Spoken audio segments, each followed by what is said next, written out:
But basically in my last Tales from the Comment Section video, I said I'd do some Stardust interactions, kind of in the vein of that, and then in my Black Panther spoiler talk, I said, hey, this is the one, so do your Black Panther reactions on Stardust, tag me in them, then I'll pick and choose some and then react to those. In this digital wonderland, it'll be like an interaction, but not actually an interaction, but with the power of editing, it is an interaction. Whatever, I'm lonely. So these are some of your Stardust reactions. I'm gonna get into them in a second. Some disclaimers. One, this does contain some spoilers, so if you haven't seen Black Panther yet, it's gonna get spoiled. Been a couple weeks, that's enough time. And two, I actually had a lot of people submit, so if you did submit one, you don't see it here. Safe to say, to a degree, I understand what the judges on America's Got Talent feel like. Really hard to whittle down like that, it just is. And most importantly, please keep in mind these reactions are people who came out to play, they came to have fun. Now that I'm saying the YouTube comment section is by default a venomous toxic cesspool, so I'm just saying it can be. So if you're gonna be like a shit, consider them off limits. Just don't be a dick, that's all I'm saying. All right, so let's just get into it. Stardust reactions, this one first. Could not get enough of Letitia Wright as Shuri in Black Panther. She's the scene stealer, she's intelligent, adorable, charismatic. She is the Q to T'Challa's 007. And all I kept thinking every time I'm watching her is, man, I would love to see her in a room with Tony Stark, with Robert Downey Jr., and he's underestimating her, and she's like, all right, listen, old dude, I got some tricks up my sleeve, and you're gonna find out. Do you think we'll see something like that in Infinity War? Thank you for the reaction, man. Definitely on the same page with Shuri. Have myself a crush going on with her. Yes, I find intelligent women attractive. Try not to faint. But I do agree the scenario begs itself to happen. Two tech geniuses in the same room together, that needs to happen. Every bit as much as Tony Stark and Bruce Banner had to be in a room together for Avengers, like they have to be in a room together somehow. A lot's gonna happen in Infinity War. I don't know if they'll have time, but a genius, billionaire, playboy, philanthropist in a room with genius, confident royalty? Come on. Pepper Potts did make an honest man out of Tony Stark. If that had not happened, probably be a little more interesting, but I still want to see it. I just saw Black Panther. I thought it was really great, especially because of Killmonger. He was really awesome as a villain, because like he made people question their values and how they run Wakanda. But I did notice that he's kind of just a typical Marvel villain of they're just the evil version of the protagonist. So I was wondering if you agree that that actually worked in that movie, or if you're actually kind of sick of them doing this, but I thought it worked really well. Yeah, I do see that a lot. There are a lot of Marvel movies, or even comic book movies in general, where it's like you have the hero, and then the villain is ultimately a bad version of the hero in terms of tech or superpowers. Iron Man did that, Doctor Strange did that, Captain America Winter Soldier with Bucky, they did that, Superman, Zod, Green Lantern, Sinestro. But for me, what makes the villain isn't really their suit or their tech. It's their ideology. I like the ideology that conflicts with the hero's ideology. That's where I'm interested. If you look at Killmonger, he's only ever a Black Panther opposite at the very end, like the last part of the last act of the movie. Other than that, he's a dude who's like, hey, you're not doing a good enough job. I'm gonna get shit done. And that's where Killmonger is interesting. They only put him in a cat suit for the same reason anyone ever puts the villain in a suit or gives him abilities that can rival the heroes. So they can have a big beefy fight at the end of the movie. Pretty good. The pacing suffered a little bit and also suffered from that classic Marvel humor, which I don't mind, but I wish they would stop putting it in serious scenes because it totally takes away the effect they have. Also, Killmonger was a great villain. I think he was one of the standouts for Marvel. Finally, they get away from like the generic kind of ones they usually have. And also, do you think that Black Panther will die with T'Challa since they burned all the flowers to give him his power? Sticking to the end part of that reaction because that's what grabbed me. That is a fair point. If they burned all the flowers, that makes the Black Panther... That's a fair point. If they burned all the flowers, that makes the Black Panther Black Panther. Is there going to be another That is a great point. If they burned all the flowers, that makes Black Panther Black Panther. Is there going to be another Black Panther? There has to be that flower somewhere else, right? Somewhere in some weird cave somewhere. Imagine if that was the case, they wouldn't have to steal one. So yeah, this might be the last generation of Black Panther. You know, my big problem with Black Panther was its predictability. Is that a word, predictability? Yeah, as soon as, like, stuff started happening, I could piece together what was happening in my mind. I know I should avoid that when I'm watching a Marvel movie, but I think that this MCU movie just lacked the twists and stuff that I expected for blockbusters like this. That said, I love this movie, but my big problem was that it was easily predictable. I could easily see what was coming in the future. Appreciate the comment. Predictability is the word you're looking for, but I totally get where you're coming from. In your defense, my man, you know how many times I've filmed a review, not even noticed I've said the wrong word or mispronounced a word, then I'm editing and hours later I'm like, that is not the word. Then I have to turn on all the filming equipment just to say the word correctly in the sentence. However, in terms of predictability, you're a big movie fan, aren't you? I can tell because you have seen too much. You've seen so many movies, you've seen it all, and you can kind of see where the path is going. I've been there too. It's a burden among we movie fans. Seeing Black Panther for the second time, it just confirms what I thought about it when I saw it for the first time, which is it's an amazing movie. Not perfect, but it taught you something. And it's very different from other MCU movies because of the message that was put into this movie. If we all can just come together and work together, we can become a better nation, we can become a better world. And Killmonger taught T'Challa that, and I feel like this movie needs to be heard. I agree, there are two kinds of blockbusters out there. There are the blockbusters that are just for fun entertainment, and there are blockbusters that are there for fun entertainment, but they leave you with something. You walk away with something to ponder. Black Panther was one of those, and it really hits it home in that first end credit scene where T'Challa's talking to the UN. He's like, okay, here we are. We all just come together, things will be better. Our way thus far isn't really working. Killmonger's way isn't working. There's another one. But I'm glad this was a movie that let you, me, a lot of people walk away with something deeper. I love this movie. Great world building, great characters, great score. I am in love with Okoye now. My only gripes are with some pacing issues, and I'm not a huge fan of a lot of the action scenes. But besides that, perfect film. My question to you, my friend, what do you think they're going to do with the inevitable sequel?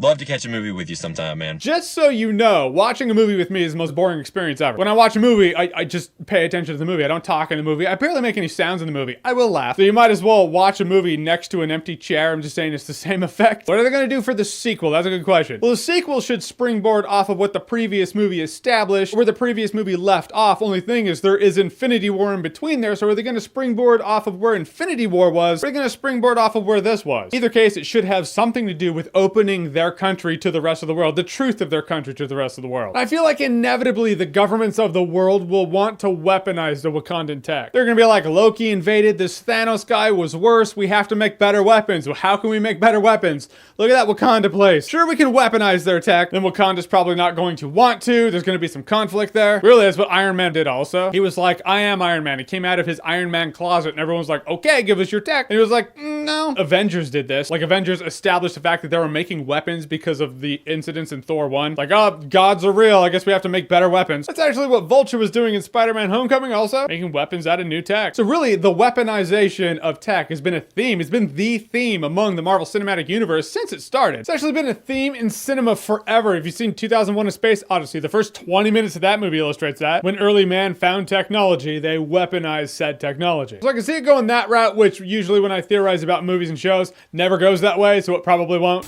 Dude, this movie was false advertisement. It should have been called Killmonger featuring Black Panther because he completely stole the fucking show. I mean, I knew Michael B. Jordan was going to be good, no doubt, but the way he was written, the way he was portrayed on screen, the way Michael B. Jordan brought this character to life, it was fantastic. Everything about this movie was great, but wow. All hail King Killmonger. Michael B. Jordan does, without a doubt, a spectacular job in this film. We all know that. And he gives amazing dialogue and amazing just depth to this character that we end up rooting for him in a way. One question I do have, though, is what if he didn't die in this film? Do you think that he would be a Loki-type antagonist, protagonist, and he might be turned to the good side? Or do you think he might just stick to his evil ways? It's kind of hard to tell. I put those two together because I feel like they work in tandem, like they're a good pair. You two are a good pair. You never met, but you are, in terms of your one comment anyway. A lot of love for Killmonger, I do agree. Now, to the question, if he didn't die, would he somehow turn to the good side or maybe be an anti-hero later on like Loki? It really speaks volumes for Killmonger in the sense that he was more than happy. He would rather die than go to jail. It would defeat Killmonger's ideology to send him to prison or capture him. And it would definitely slap his character in the face to have him somehow become some anti-hero and play nice with the good guys at one point. Even if it is to go against a greater evil, the best ending for him was to die in this movie. Which, now that I said that, I feel like they're gonna bring him back to life now. Totally make me eat my words. If Killmonger ever comes back to life, I can see myself rolling with it for entertainment's sake, but I can't see myself going back on the phrase I speak now, which is Killmonger dying in Black Panther was the cleanest end for Killmonger's character. One of the really cool things about Black Panther to me was it actually made me emotional, and I actually teared up when Michael B. Jordan's character died. Usually when a villain dies in a movie, I'm like, fuck yeah, die, you piece of shit, I hope you burn in hell. But no, I actually sympathize with him very deeply, and I wanted to ask you, Jeremy, has any film ever made you cry to the villain death? That is actually a tough one. Villains that I don't think I've shed actual tears for the passing of a villain. There are villains that I can see where they're coming from. Like, you look at Magneto was the earliest example. I was like, oh my gosh. Like, I always saw Magneto as like, I am Magneto, master of magnets from the arcade game, and you have to beat me. Then I saw the first X-Men movie by Bryan Singer, and I was like, he's a bit more complex than that. He's just a dude who saw the turning of the tide in a very familiar tide that he had already seen in his childhood, and he's like, we're not doing that again. Now, empathizing with villains is something that happens more often in video games for me than movies, probably because video games have more time to flesh out the villains. One that I can just think of off the top of my head is Magus from Chrono Trigger. Spoilers for Chrono Trigger if you haven't played Chrono Trigger. Point is, when you see his story come full circle after Zeal falls, you're like, I get you. And damn, your story is a really sad one. Some will argue Magus isn't actually the villain, though I would argue he is a villain. He's just not the villain. He's not Labos. If you don't think he's a villain, ask Glenn Frog. I'm sure he'd say otherwise. All depends. Perspective. So I'll say that's my answer. Magus from Chrono Trigger. So a question has come into my head regarding Black Panther, which is that if Wakanda was like isolated and separate from the entire world for like centuries or whatever, like they say at the beginning of the movie, were they completely and totally like away from Hydra or S.H.I.E.L.D. or anything? Like, how come Hydra didn't know anything about this place, but someone like Ulysses Klaue knew about this place? Or what would Hydra have done if they knew about it? I think that's kind of an interesting question to answer. That is a question as old as time. Anytime there's just this super hidden thing and some weird arms dealer or archaeologist is like, I know everything about that. How did that knowledge pass your desk? That's the weird question. I imagine he's sold from a guy who bought from a guy who knew someone's best friend, sister's, boyfriend's, brother's, girlfriend's, heard from this guy that Ferris passed out at 31 Flavors last night, and somehow ran across Wakanda. And that somehow knowledge got back to Ulysses Klaue. Then again, that would leave a long trail. Like, enough people at that point would know about Wakanda, word would spread. How did he find out? I don't know. Whereas Hydra and S.H.I.E.L.D., I can see the fact that they don't know, because no one in Wakanda has social media. You imagine that? Like all these selfies all click. Someone's like, what's that background? What's that city? What's that mountain? So no one in Wakanda can really have social media. I feel like they're just off the grid entirely. I suppose that would help in their facade. Other world leaders could be like, can you believe they don't even have Instagram over there in their technologically unadvanced country? However, if anyone from Hydra had strolled into Wakanda in their capital city, they get their balls kicked in. Wakanda ain't messing around, dude. All right, so that's where I'm going to end this video. Thank you all for the reactions. I got a lot of reactions. I know a lot of you didn't see your reactions on here. This is actually, of the ones I whittled down to, this is actually half of them. But as this video is running long, and you know I hate long videos, I'm going to cut it off here. This is a good first presentation. Whether or not this happens more in the future, that really largely depends on you guys. If you like it, I'd like to do it again. If you don't like it, no sense in doing something you don't like. So if you do like this segment, you want to see more, you want to see the other half of the Black Panther reactions, get this around out there, get the video some love. It helps me out. Plus, you know, feels good if people like my shit. If you don't know what I'm talking about, what Stardust is, I have the link below. You can download the Stardust app. Follow me on the Stardust app. Once in a while, I'll say, hey, I'll do these Stardust reactions, so you tag me in them. It's fun. In 30-second reviews, you too can review a movie. All right, so this episode, this thing, this interaction I'm doing, what do you think about this video? Whatever you think, comment below, let me know. And as always, if you like what you've seen here and you want to see more, click right here to see more.